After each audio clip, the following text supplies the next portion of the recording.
आज एक ऐसे विषय के बारे में बात करते हैं जो बाइबल का बहुत अहम विषय है। सबसे ज़्यादा महिमा की बातें हम कर रहे हैं। आज महिमा का विषय है और परमेश्वर की महिमा की बातें कर रहे हैं कि महिमा नहीं तो कुछ भी नहीं। ये महिमा, ये ग्लोरी परमेश्वर के पास है और परमेश्वर उस चमक की बात करता है, उस सामर्थ की बात करता है, उस शक्ति की बात करता है जो बाइबल से हमें पढ़ने को और सुनने को मिलती है। आइए निकालें निर्गमन की पुस्तक 33 अध्याय और 18 से 20 पद तक पढ़ेंगे। निर्गमन 33 और 18 से 20। हम महिमा की बातें करते हैं। जब मनुष्यों में और दुनिया की बातें अगर करें तो दुनिया में लोग एक दूसरे को बड़ा महिमा वाला समझते हैं, इसलिए या तो वो बहुत एजुकेटेड हैं, बहुत पढ़े लिखे हैं, बहुत काबिल हैं, उनके पास औहदा है, उनके पास पोस्ट है, उनके पास पैसा है, वैभव है, तरह तरह की चीज़ें हैं, ज़मीन है, जायदाद है, नंबरदार हैं, बहुत बड़े लोग हैं, रसूख वाले लोग हैं, तो वो लोग कहते हैं बड़े महिमा वाले लोग हैं। और जो सरकारी तौर पे देखा जाए तो राष्ट्रपति को भी महामहिमा वाला बोला जाता है, महामहिमन बोला जाता है, और गवर्नर को भी बोला जाता है। पर इस सब से बढ़कर हमारे परमेश्वर की महिमा है जो जिसका विशेष अर्थ विकसित होकर आता है कि बाइबल में महिमा, बाइबल जिस शब्दों का बात करती है, महिमा के शब्द की बात करती है, वो कुछ फर्क है। वो ऐसा नहीं है। पहले के ज़माने में भी और आज तक लोग ढूंढते हैं, चाहते हैं कि हम परमेश्वर की महिमा को देख सकें। सबकी एक कोशिश होती है। अब सूखी सूखी इबादत उस समय करते नहीं थे, विश्वास करते नहीं थे। हम लोग तो आज के ज़माने में बहुत अच्छे हैं कि परमेश्वर की महिमा नहीं भी दिखा दे रहा है, नहीं भी समझ रहा है, हम ईमान के साथ कर रहे हैं क्योंकि उसकी महिमा को हम समझ रहे हैं, हम जान रहे हैं, हम महसूस कर रहे हैं।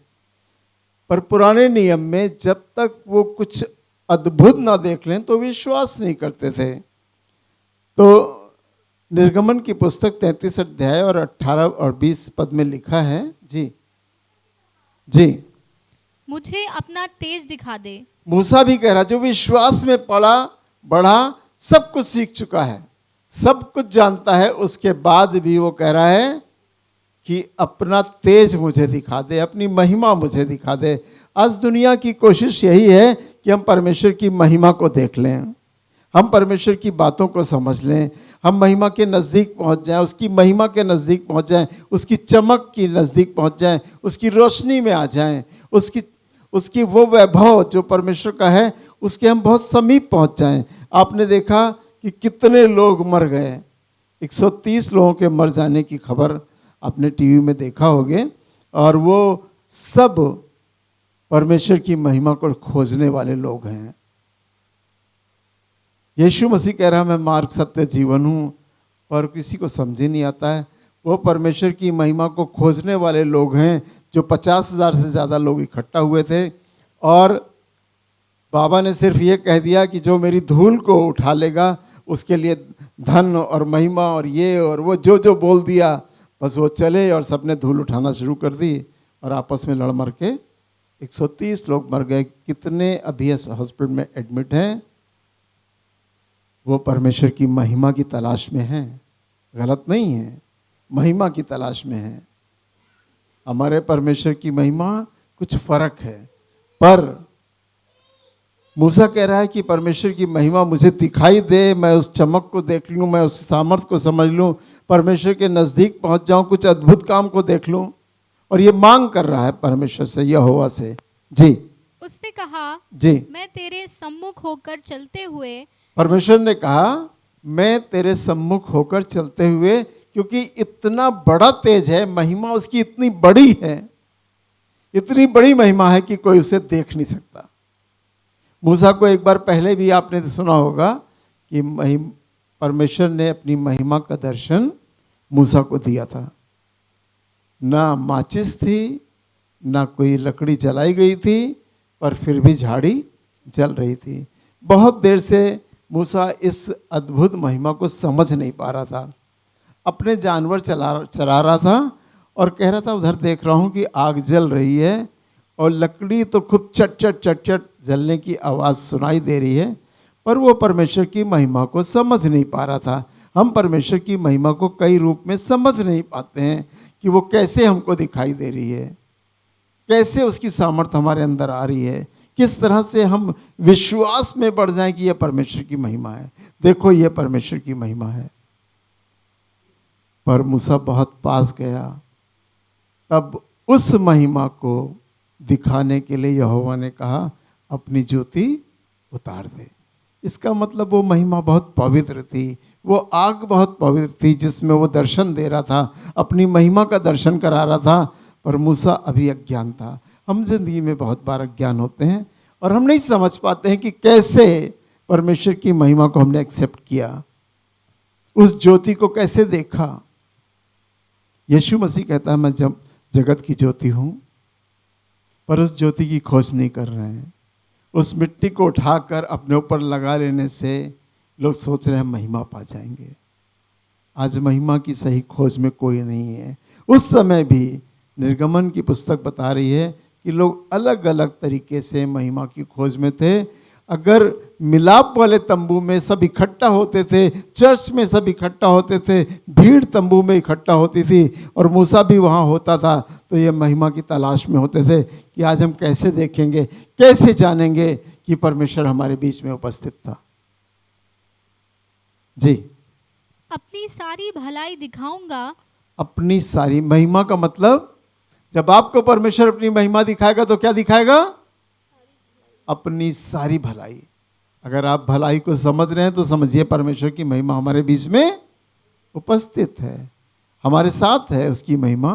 तभी तो हम एग्ज़ाम पास करते जा रहे हैं, हम तरक्की करते जा रहे हैं, हमें नौकरी मिल गई, हमारा घर बन गया, हमारे पास गाड़ी आ गई, हमारे पास ये हो गया। उसकी महिमा आपके अंदर काम कर रही है। सिर्फ वो अपनी महिमा नहीं दिखाना चाह रहा है, सिर्फ अपनी चमक नहीं दिखाने देना चाह रहा है, वो कह रहा है मैं तेरी भलाई भी करूँगा। वही आज भी दस्तूर है, तरीका बदला कुछ नहीं है। परमेश्वर की महिमा की आप खोज में हैं, आपके अंदर महिमा आ रही है। दिन पे दिन जो आप स्टेप बाय स्टेप तरक्की करते जा रहे हैं, यह परमेश्वर की महिमा है। आप जान जाइए कि यह परमेश्वर की महिमा है, इसी से जानिए।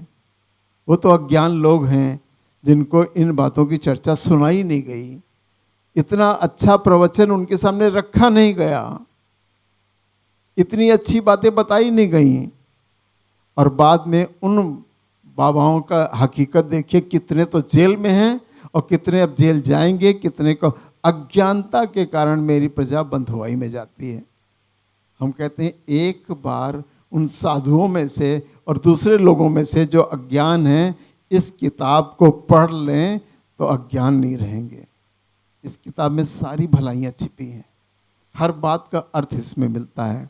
पर आसान चाहता है, आदमी चाहता है कि मिट्टी उठाकर हम अपने ऊपर लगा लें, महिमा परमेश्वर की हमारे ऊपर आ जाए। आसानी से नहीं, उसके खोजने वाले बनो, उसकी बातों पे चलने वाले बनो, विश्वास में बढ़ो। समय लगेगा, टाइम लगेगा, पर ऐसा नहीं कि जो खोज रहा है उसे वो ना मिले, उसकी महिमा उसे ना मिले। जी, और तेरे सम्मुख यहोवा नाम का प्रचार करूंगा। जी, और जिस पर मैं अनुग्रह करना चाहूँ उसी पर अनुग्रह करूंगा। जिस पर अनुग्रह करना चाहूँ, ये आपके मन के ऊपर है। अगर आपका मन परमेश्वर से लगा है, आप रट्टा लगाए रहते हैं, आप बाइबल पढ़ते हैं, टाइम देते हैं, विश्वास करते हैं, दुआ करते हैं, आप पर महिमा जरूर होगा। लेकिन ये कह रहा है कि जिस पर चाहूँ, सब पर नहीं। वो जातियों का परमेश्वर है, वो कहता है अपने आप को जातियों का परमेश्वर, पर उन पर नहीं, उन पर महिमा नहीं हो रही है, उनकी भलाई नहीं कर रहा है जो अज्ञानता में घूम रहे हैं। आज इस दरबार में, कल उस दरबार में, कल उस दरबार में, पर जितने आ गए यीशु मसीह के पास, अब वो अज्ञानता में नहीं चलते। परमेश्वर उनके साथ है, प्रभु उनके साथ है, महिमा प्रभु की उसके साथ है। यीशु मसीह की महिमा, यहोवा की महिमा, पवित्र आत्मा की महिमा, ये सब महिमा जितने प्रकार से महिमा आ सकती है वो आपके साथ है। जी, और जिस पर दया करना चाहूं उसी पर दया करूंगा। जिस पर दया करना चाहूं उन पर दया नहीं हुई, जो आए नहीं करीब और मर गए। दया हो सकती थी अगर तुम सही दिशा में जाते। तुम अज्ञानता की ओर जा रहे हो, उन चीजों की ओर जा रहे हो जिनको यहाँ का मनुष्य गड़बड़ा रहा है, बिगाड़ रहा है। कितनी भगदड़, कितनी आफत, कितनी मुश्किल, सब महिमा ही पाना चाह रहे थे। ऐसा नहीं कि वो गलत एम से गए थे। उनका मन तो अच्छा था, कोशिश तो अच्छी थी, पर कोशिश सही दिशा में नहीं थी, सही दिशा में नहीं थी। जब हम प्रचार करते हैं, जब हमारी ओर लोग फिरते हैं, तो लोग कहते हैं ये तो ईसाई बनाना चाहते हैं। नहीं, ईसाई नहीं, हम तो परमेश्वर के मार्ग दिखाना चाहते हैं, उसकी महिमा दिखा, जिसकी तुम खोज में हो, जिसकी तुम तलाश में हो, हम तुमको वही दिखाना चाहते हैं। हम अपनी शरण में नहीं लाना चाहते हैं, अपना गुलाम नहीं बनाना चाहते हैं, अपने आश्रम नहीं बनाना चाहते हैं कि तुम हमारे आश्रम में आओ। यीशु मसीह के आश्रम में आ जाओ, यीशु मसीह की शरण में आ जाओ, फिर महिमा को देखोगे। जी, कंप्लीट हो गया। फिर उसने कहा, जी, तू मेरे मुख का दर्शन नहीं कर सकता। तू मेरे मुख का दर्शन, अरे उसके मुख पे इतनी महिमा है, इतना तेज है, इतना सूरज से बढ़कर भी तेज है उसका, तू देख ही नहीं सकता। यहोवा ने अपने आप को कई बार छिपाया, अपने नाम को छिपाया। लोग पूछते थे कि तेरा नाम क्या है, उसने कहा जो मैं हूं सो हूं। और उसके नाम कितने थे? अनलिमिटेड नाम होते चले गए। जैसे जैसे जिसके साथ काम किए गए उसने अपनी बुद्धि से वो नाम रख दिया और उसके नाम बढ़ते चले गए।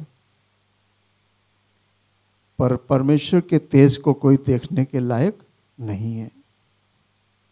मूसा भी देखने के लायक नहीं था, पर उसने पीठ को ही देखा था। जी, क्योंकि मनुष्य मेरे मुख का दर्शन करके जीवित नहीं रह सकता। जीवित नहीं रह सकता, इतना बड़ी सामर्थ को देखकर मर जाएगा। इसीलिए याजकों को भी जब छोटे वाले दरवाजे से अंदर भेजा जाता था मोस्ट होली प्लेस में, तो कमर में रस्सी बांधकर भेजा जाता था। ना मालूम कौन सा दर्शन ये देख लें तो मरी हुई दशा में कोई दूसरा उठाने नहीं जा सकता, उसको रस्सी से खींच के बाहर निकाला जाएगा, रस्सी से खींच कर बाहर निकाला जाएगा। उसकी महिमा इतनी बड़ी है, उसकी महिमा का जोश इतना बड़ा है, उसकी सामर्थ्य इतनी बड़ी है, उसकी चमक इतनी बड़ी है कि हम मनुष्य देख के मर जाएंगे। उसने अपना मुख नहीं दिखाया कि मूसा मर न जाए। हमको वो चाहता है कि हम उसकी महिमा देख के कहीं पागल से ना हो जाएं, कहीं गड़बड़ा न जाए, हमारा ब्रेन ना खराब हो जाए, हमारा मुख ना खराब हो जाए, हमें चीज़ ना खराब हो जाए, हम मर न जाएं। वो झलक दिखाता है, हल्की सी किरणें दिखाता है, तो भी इतनी बढ़ जाती है वो हमारे साथ। हम सब मसीहों के चेहरे पर वो किरणें हैं।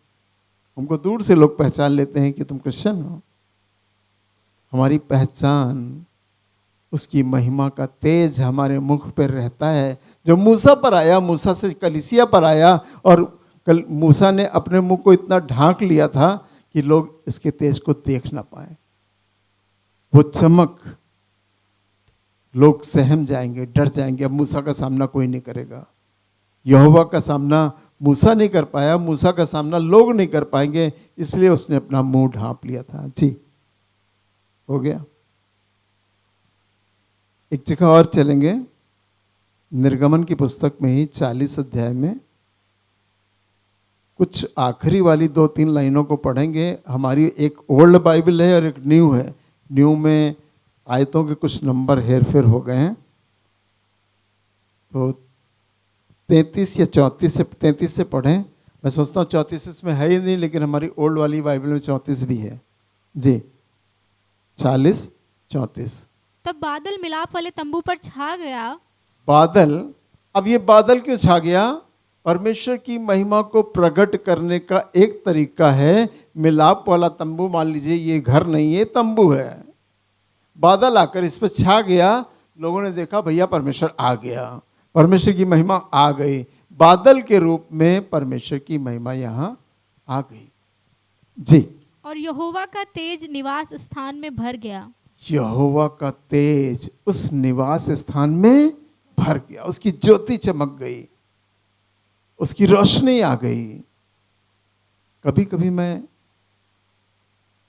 ऐसा नहीं है कि अक्सर हो जाए, पर मैं अपने कमरे में एक अजीब सी रोशनी देखता हूँ। फिर कुछ ही दिनों की बात है, मैंने एक अजीब सी रोशनी अपने कमरे में देखी और मैं बड़ा हंसमुख मुंह से था। मैं बहुत हंसमुख और बहुत बहुत आनंद मैंने महसूस किया। उस आनंद को क्षणिक था और मैं नहीं समझ पाया, लेकिन मैंने कहा कि ऐसा तो लाइट भी नहीं जल रही है और फिर भी। कई बार आप इन चीज़ों को महसूस तो करेंगे, ज़्यादा एहसास नहीं कर पाएंगे। खुदा अपनी महिमा झलक भर दिखाता है, बहुत ज़रा सी चीज़ें दिखाएगा आपको, बहुत अच्छे से चीज़ों को आपको नहीं दिखाएगा, नहीं तो आप दीवाने हो जाओगे, कुछ भी हो सकता है। जी। और रोशनी मिलाप वाले तंबू पे समा गई, भर गई। कलीसिया ये जान गई, वहां के लोग निर्गमन के उस समय में जो तंबू के अंदर थे वो समझ गए कि परमेश्वर का वास हमारे बीच में है। जी। और बादल मिलाप वाले तंबू पर ठहर गया। जी। और यहोवा का तेज निवास स्थान में भर गया। जी। और इस कारण मूसा उसमें प्रवेश ना कर सका। मूसा उसमें प्रवेश नहीं कर सका। ये इसकी बात को मुझे समझ में नहीं आया, मैं ढूंढता रह गया, पर इतना तेज समा गया, इतनी रोशनी आ गई, पर मूसा उसमें नहीं प्रवेश कर सका। आगे के हाल को तो बहुत खोजना पड़ेगा, तब जाकर इस बात को मालूम होगा। पर इस तेज को उसने पहाड़ पर तो देखा, उस पर्वत पे तो देखा, पर इसमें पता नहीं क्यों महरूम रह गया। और परमेश्वर के तेज को सबने देखा, आम लोगों ने देखा। आज के दिन भी परमेश्वर का तेज अजीब और अद्भुत तरीके से आपके बीच में उपस्थित रहता है, पर आप उसको समझ नहीं पाते, आप उसको देख नहीं पाते। पर ईमान के साथ समझें तो वो समझ भी पाएंगे कि आज परमेश्वर की उपस्थिति ये हमारे घर पर है, हमारे चर्च में है, हमारे पास है। खोजना पड़ता है, बहुत उसके खोजी बनना पड़ता है। जब खोजोगे तो मिलेगा, जब ढूंढोगे तब पाओगे। बहुत लोगों ने अपनी अपनी तरीके से खोजना शुरू किया, अपने अपने तरीके से ढूंढना शुरू किया, तब जाकर परमेश्वर की महिमा को देखने पाए। परमेश्वर की उपस्थिति उसके चिन्ह से है। कहीं ना कहीं वो पुराने नियम में चिन्ह को दिखाता था, वो चिन्ह को दिखाता था और उस चिन्ह के द्वारा लोग जानते थे। पहले विश्वास नहीं करते थे, प्रचार का उतना काम नहीं था, पर परमेश्वर की उपस्थिति को इसी तरह से लोगों को विश्वास में लाया जाता था कि बादल देख लिया, चमक देख ली, चिन्ह देख लिया, इससे खुश रहते थे कि परमेश्वर की उपस्थिति के बीच में हम हैं। किताबें पढ़ी जाती थी, उतना अच्छे से प्रचार नहीं किया जाता था। नबी बोलते थे, याजक कुछ समझाते थे, पर उतने अच्छे से सब चीजें नहीं होती थी। आइए नए नियम की तरफ चलें और यूहन्ना की पुस्तक 1 अध्याय और 14 से 16 पद। ये महिमा की बातें नए नियम में शुरुआत से ही रखी गई। यहोवा बहुत महिमा में रहता था, पर यीशु मसीह मनुष्यों के बीच में आया, उसने अपनी महिमा को बहुत ज़्यादा प्रकट नहीं किया। एक बार पानी पे चलकर उसने इस बात को साबित किया परमेश्वर की महिमा को कि देखो मैं पानी पे चल सकता हूँ, ये परमेश्वर की महिमा है, पिता की महिमा है, ये पिता की महिमा जो मेरे साथ है। उसने बहुत सी चीज़ों से जाहिर किया, पर बहुत ज़्यादा अपने आप को साबित नहीं किया लोगों के बीच में कि मैं परमेश्वर की आत्मा से सब चीज़ें कर रहा हूँ। समझ सको तो तुम समझ जाओ। यूहन्ना 1 अध्याय और 14 से 16।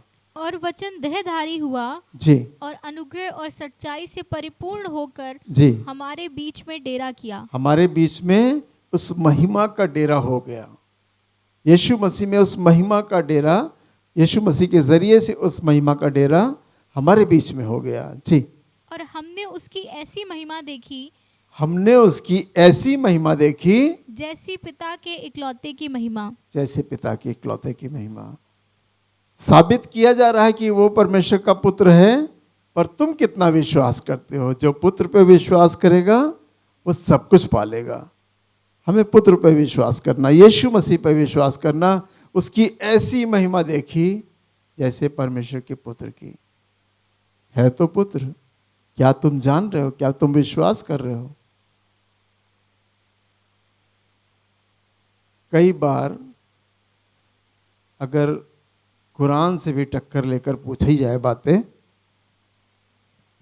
तो इस बात को महिमा साबित करती है कि कुरान में कोई जीवित नहीं किया गया, कोई बीमार चंगा नहीं किया गया, कोई रोगी शुद्ध नहीं हुआ, कोई कोढ़ी शुद्ध नहीं हुआ, कोई मुर्दा नहीं जिलाया गया, कुछ भी काम नहीं हुआ।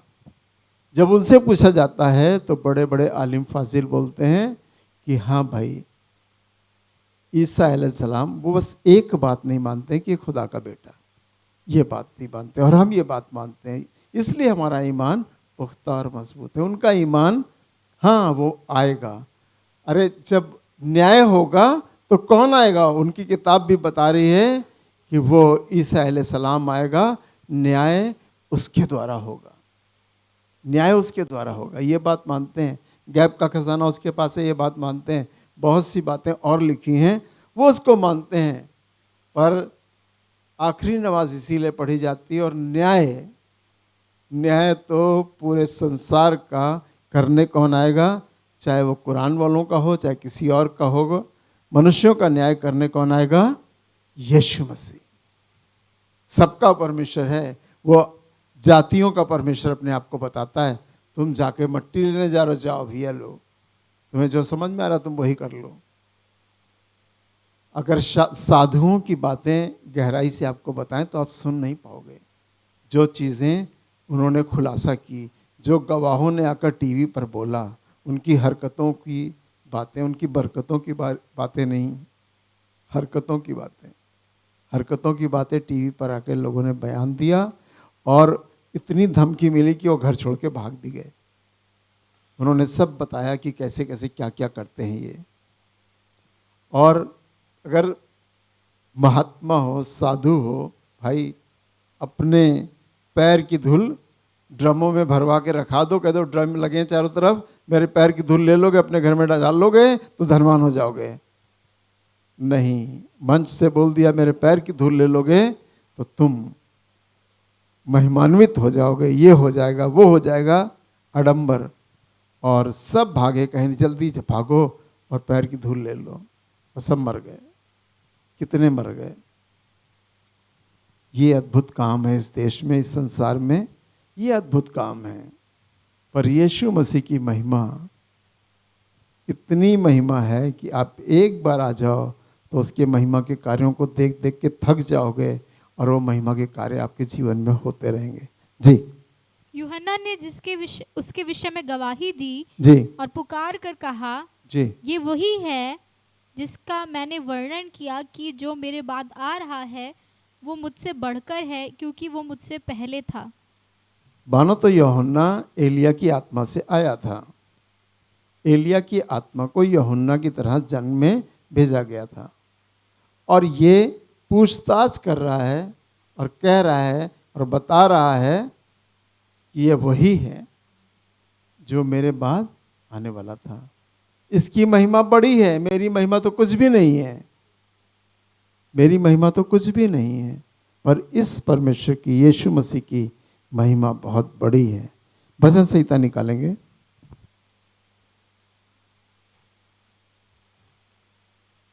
मैं चाहता हूं कि थोड़ी सी आयतों में थोड़ा सा कलाम आपके अंदर बोया जाए जो फलवंत हो और उसका फायदा आपके जीवनों को मिले। अगर हम 40 आयतें, महिमा की आयतों को, आप मेरे पास जो शब्दकोश है, उसमें महिमा की आयतों का इतना अंबार लगा है, इतना ढेर है कि हम 400 आयतों को भी पढ़ाएंगे आप संतुष्ट नहीं हो पाओगे और न ले जा पाओगे किसी आयत को। 2-4 आयतों में जो प्रचार किया था, घुमा घुमा कर उन्हीं में प्रचार किया था, वो आयतें आप ले जाते हो, वो बातें आप ले जाते हो। जितना बड़ा प्रचार उतना ही आप घूम जाओगे। कोई भी प्रचार को सुनकर घर में जाकर फिर उसको रिपीट करके स्टडी नहीं करता। और थोड़े में तो आदमी ब्रेन में रख सकता है, वो भी निकल जाती हैं। 80% बातें निकल जाती हैं, 80% आयतें निकल जाती हैं दिमाग से। चाहे हम हो चाहे आप हो, इतना अच्छा मन विवेक आत्मा हमारे पास है ही नहीं कि हम उनको रख सकें। तो इसलिए कम में प्रचार किया जाए और कम आयतों में प्रचार किया जाए तो आपको समझ में आएगा कि सच में है क्या परमेश्वर। जी 91 भजन संहिता 91 15 से 16 बड़ी कॉमन सी आयतें हैं। जी जब वो मुझको पुकारे जी तब मैं उसकी सुनूंगा। आप एक बार परमेश्वर के पास आ गए और परमेश्वर से आपने दिल लगा लिया, आपने उसको जान लिया कि यीशु मसीह परमेश्वर का पुत्र है, तो जो कुछ लिखा है ये प्रतिज्ञा वाली बातें लिखी हैं। जो प्रतिज्ञाएं इब्राहिम से कही गई थी वो आपके जीवन से पूरी हो रही हैं, और ये जो प्रतिज्ञा लिखी है ये आपके जीवन से पूरी होगी जब वो मुझे पुकारे। आप जब पुकारते हैं कुछ ना कुछ होता है आपके लिए।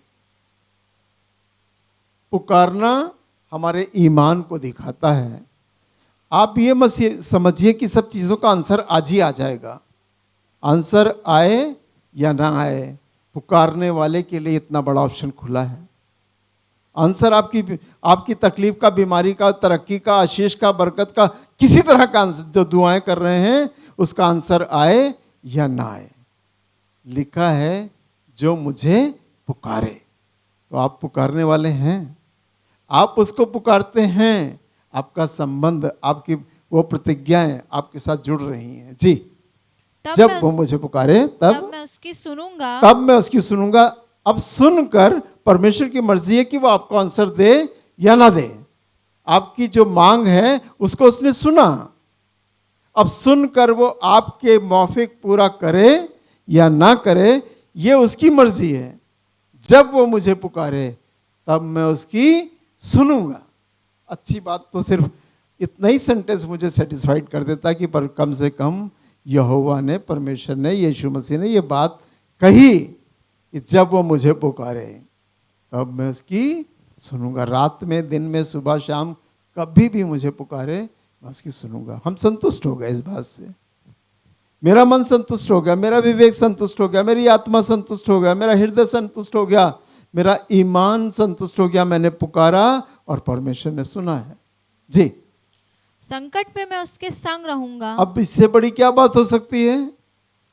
ये वायदा कर रहा है परमेश्वर की संकट में, जब आप मुसीबत में हो तब वो आपके संग रहेगा। साबित करेगा नहीं, साबित नहीं करेगा, दिखाएगा नहीं कभी भी कि मैं आपके संग हूं। तो आप फिर तलवार लेकर सब उनको उड़ाने शुरू कर दोगे, कुछ भी कर सकते हो। लेकिन इस विश्वास को कर लो कि संकट में वो आपके संग है। मुसीबत का समय है, हिम्मत बांधिए प्यारो, हिम्मत बांधो, आगे बढ़ो, क्रूस का लो निशान है। हिम्मत बांधो कि परमेश्वर इस आयत को ले जाइए और कहिए संकट के समय पुकारिए, हाँ वो हमारे संग है। बीमारी का समय, संकट का समय, मुश्किल का समय, तरह तरह के समय होंगे आपके पास, पर वायदे को, प्रतिज्ञा है ये, और प्रतिज्ञा को आपके जीवन से वो पूरी करना चाहता है। विश्वास वालों के साथ वो पूरी करेगा, वो आपके संग रहेगा। जी मैं उसको बचाकर संकट से, कहां से, बड़े संकट से, कहीं एक्सीडेंट होना था, कहीं परेशानी आनी थी, कहीं बीमारी आनी थी, कहीं कुछ और होना, कुछ प्रकार का भी संकट हो, मैं उसको बचाकर, बचाने का मतलब जीवन बचाएगा, जान बचाएगा, हमारा शरीर बचाएगा, मैं उसको बचाकर, जी उसकी महिमा बढ़ाऊंगा। मैं उसकी महिमा, सबसे अच्छी बात तो यह है कि सब बातों में संभाल संभाल के क्यों ला रहा है कि वो हमारी महिमा को बढ़ाना चाहता है।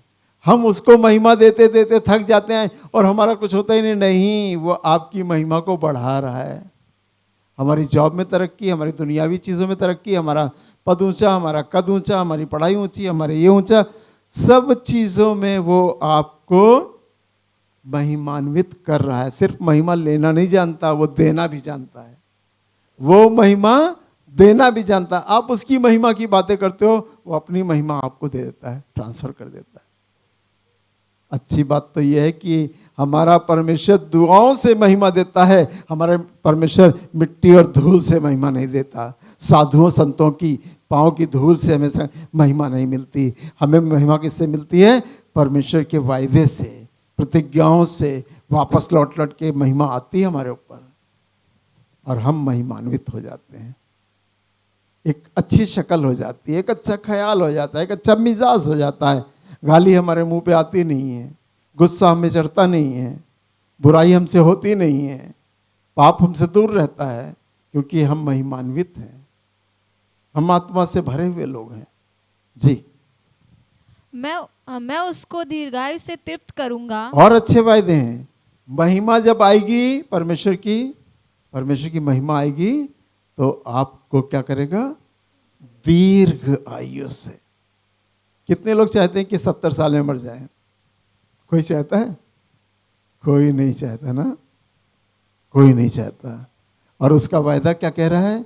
जहां महिमा आपके पास आई तो उस महिमा के बाद आगे आगे अच्छी अच्छी बातें आ रही हैं। वो वायदा कर रहा है, वो प्रतिज्ञा कर रहा है कि महिमा दूंगा, इसके बाद मैं लंबा जीवन तुम्हें दूंगा, दीर्घ आयु से तृप्त करूंगा। संतुष्ट हो जाएंगे आप, तृप्त हो जाएंगे। भाई अब खुदा मुझे उठा ले, अब तो मुझसे हिलते डुलते भी नहीं बनता है। सालों मैं सोचता हूं कि सच्चाई तो नहीं बता रहा हूं। दाऊद ने परमेश्वर की महिमा को ऐसा देखा और जल्दी मरना नहीं चाहता था। पलंग पे शायद बड़ा लंबा समय बिताया, खाता पीता था, पलंग पे रहता था, वहीं से हर समय उसने लंबी आयु को देखा। मूसा ने लंबी आयु को देखा। बहुत से खादिम हैं जो आज दुनिया में हैं, वो लंबी आयु को देख रहे हैं, क्योंकि परमेश्वर की महिमा उसमें वास करती है। जी, और अपने किए हुए उद्धार का दर्शन दिखाऊंगा। एक और वायदा कर रहा है कि अपने किए हुए उद्धार का दर्शन दिखाऊंगा। महिमा आ गई, आगे चीजें आपको मिलती चली जाती है। एक बार परमेश्वर की महिमा के लिए, आपकी परमेश्वर की महिमा को बढ़ाने के लिए बात करते हैं, हम परमेश्वर की महिमा को बढ़ाने की बात करते हैं कि उसकी महिमा बढ़ जाए, सारे जगत में छा जाए। यही हमारी तमन्ना है, यही हमारी सोच है। वो आपको महिमान्वित करेगा और सब चीज़ों में आपको बढ़ाता बढ़ाता चला जाएगा। जी,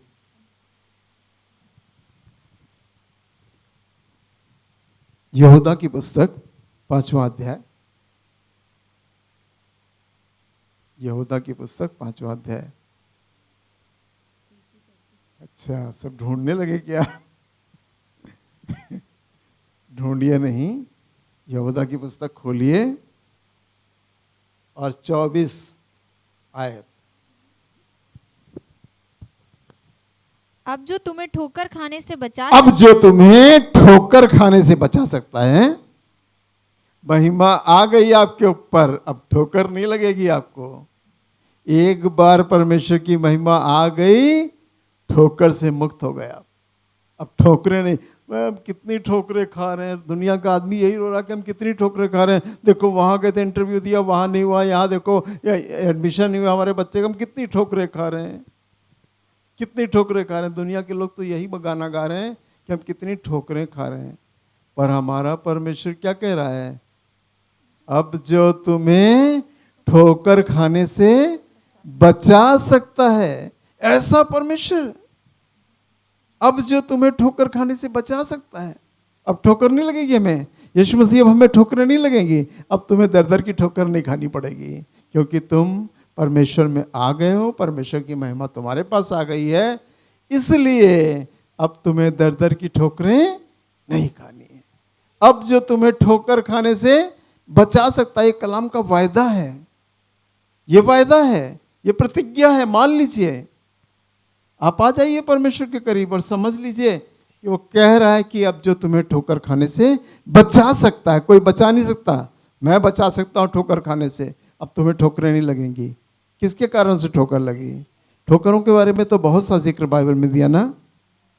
जिसके कारण से ठोकर लगे उसका क्या करना चाहिए? चक्की का पार्ट। अब तो चक्की छोटी छोटी आ गई, पहले तो इतना बड़ा पार्ट होता था, एक तरफ का जो पीसने वाला होता था, एक तरफ का, और उसके क्या करा जाए, हाँ, एक तरफ रस्सी उसके छेद से बांधी जाए और एक तरफ कमर से बांधी जाए समुद्र में।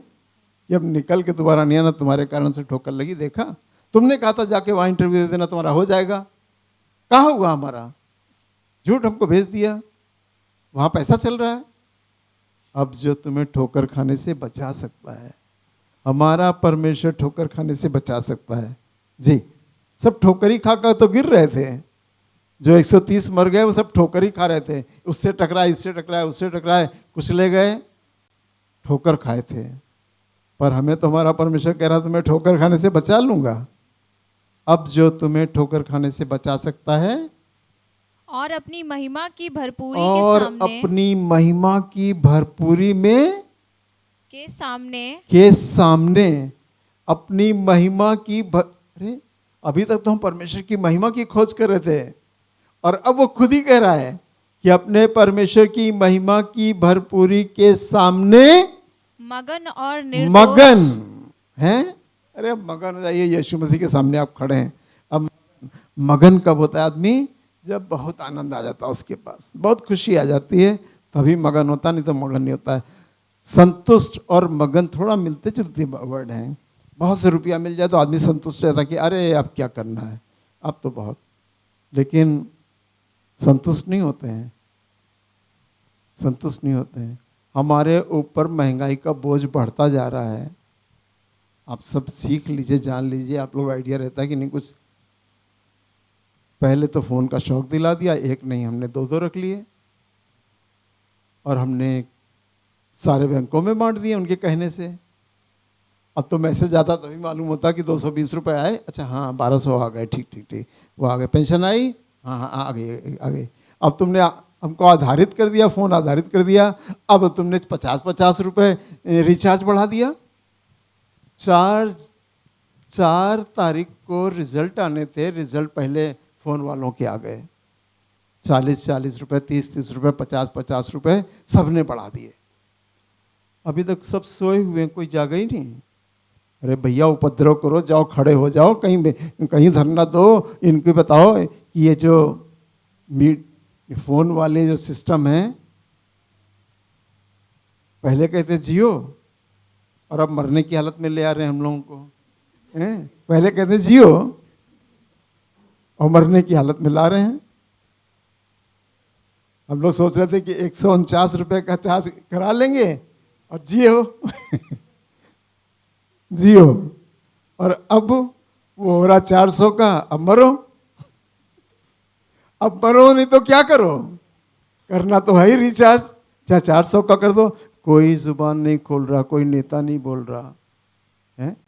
अरे तुम आदत डाल दिए, तुम्हें पहले 5 रुपए की चाय मिलती थी, अब चाय की तो इतनी अच्छी अच्छी स्टॉल बन गई कि 20 रुपए की भी चाय मिल रही, 50 रुपए की भी चाय मिल रही।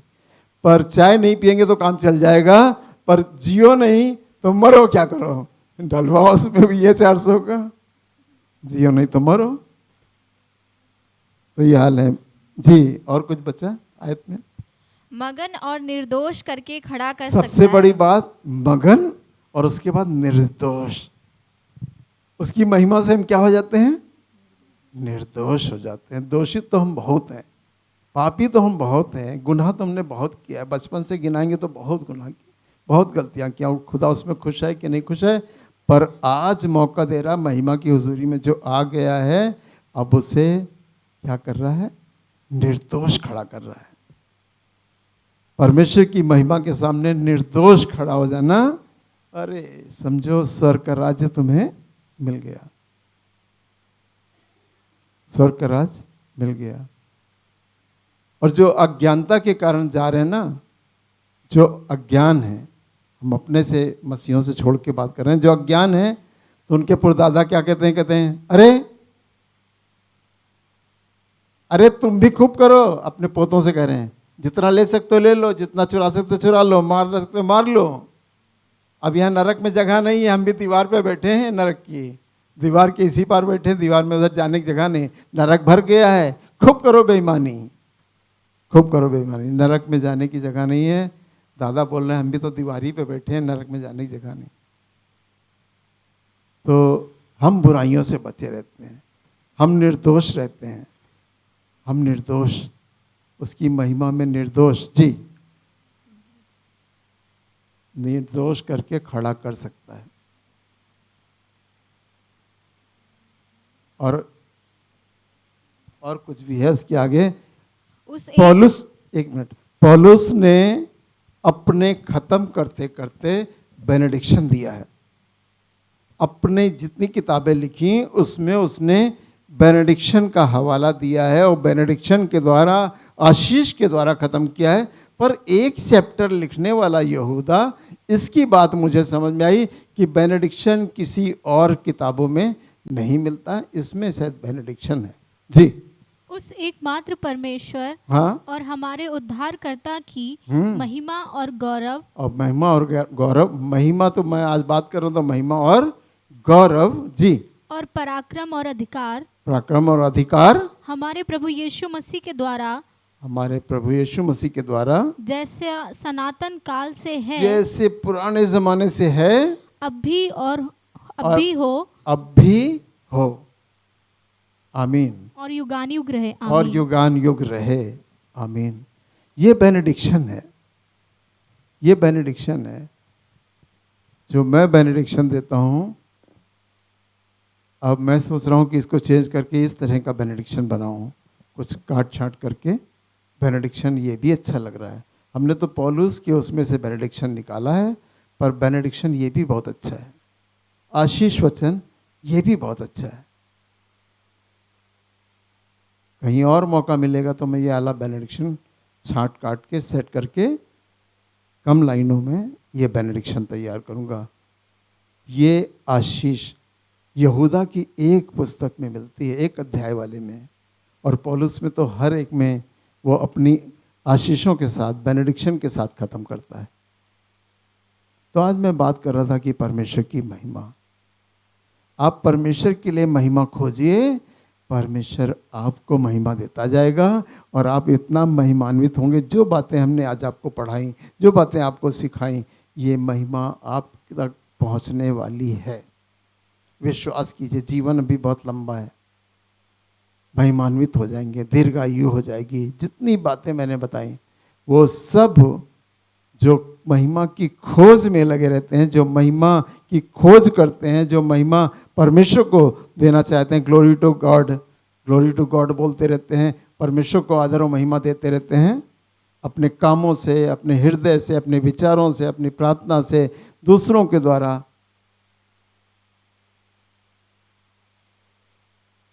यहाँ तो बहुत कम देखा है, लेकिन वहाँ बाहर जाते हैं तो देखते हैं हर एक की जुबान पे गॉड ब्लेस यू रहता है, प्रभु तुमको आशीष दे, प्रभु तुमको आशीष दे। चाहे आप मॉल में जाइए और आप उसमें भी आप 2-4 बार कहीं आशीष पा जाएंगे, प्रभु तुमको आशीष दे।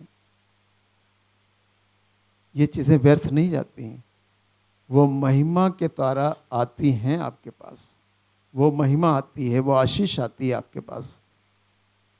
आप किसी महिमा से महरूम नहीं हैं। जो यीशु मसीह के पास आ गए वो किसी महिमा से महरूम नहीं हैं। आप समझ ना पाएं उस महिमा को, ये अलग बात है। आपको सर बनाया गया है, पूंछ नहीं बनाया गया है। पूंछ तो आप समझ जाएंगे, मैं बोलना नहीं चाहता। पूंछ तो वो लोग हैं जो यीशु मसीह को नहीं जानते, जो जान गए वो सर हैं। आप यीशु मसीह का सर हैं। आइए दुआ करें।